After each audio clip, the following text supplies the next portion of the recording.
L'associació Stop els fenòmens islamòfobs, SAFI, ha creat un observatori, l'Observatori de la Islamofòbia a Catalunya, l'ODIC. Quins són els principals objectius de l'ODIC? Punt 1. Recollir informació de discriminació religiosa i o racial que afecti a les persones musulmanes. Punt 2. Elaborar informes anuals sobre el conjunt de pràctiques i discursos islamòfobs. Punt 3. Denunciar les vulneracions de drets de la població musulmana catalana.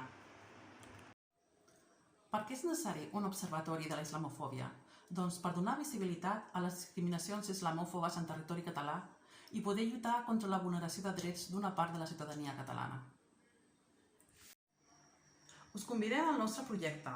Podeu posar-vos en contacte amb l'associació per telèfon o per mail. Posa-hi el teu gra de sorra. بسم الله الرحمن الرحيم. مساء الخير والسلام عليكم جميعا. جمعية كفا من الإسلاموفوبيا صافي هي مؤسسة حقوقية رائدة هنا في كاتالونيا، أطلقت مبادرة جميلة ورائعة كنا ننتظرها من زمان. هي مبادرة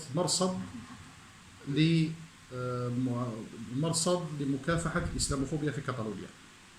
هدف هذا المرصد هو جمع المعلومات والمعطيات، تحليلها ثم نشرها والتوجه إلى الضحايا بالدعم والمساندة حتى يقوموا برفع قضايا ومتابعة كل حالات الإسلاموفوبيا.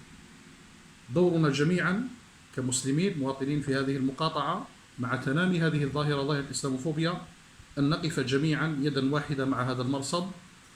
عندما تصاب بأي تمييز بسبب دينك وأنت مواطن في هذه الأرض وتسكت على هذا التمييز، لا تبلغ عليه، فأنت متواطئ مع هذا المعتدي. ظاهرة الاعتداء على المسلمين في كاتالونيا في تطور مخيف ومريع، وأصبحت قد تكون استثناء في كل إسبانيا، وعلينا أن نقف جميعا يدا واحدة لنبلغ، لا نسكت على هذا المنكر، ونتواصل مع مرصد الإسلاموفوبيا بكاتالونيا وندعمه. ولأي معلومات ولأي استفسار عندكم أسفل الفيديو معلومات أكثر. بلغ، لا تسكت، هذا حقك، أنت مواطن من هذه البلد، لا تقبل أي تخفيض في حقوق مواطنتك. شكرا لكم والسلام عليكم ورحمة الله وبركاته.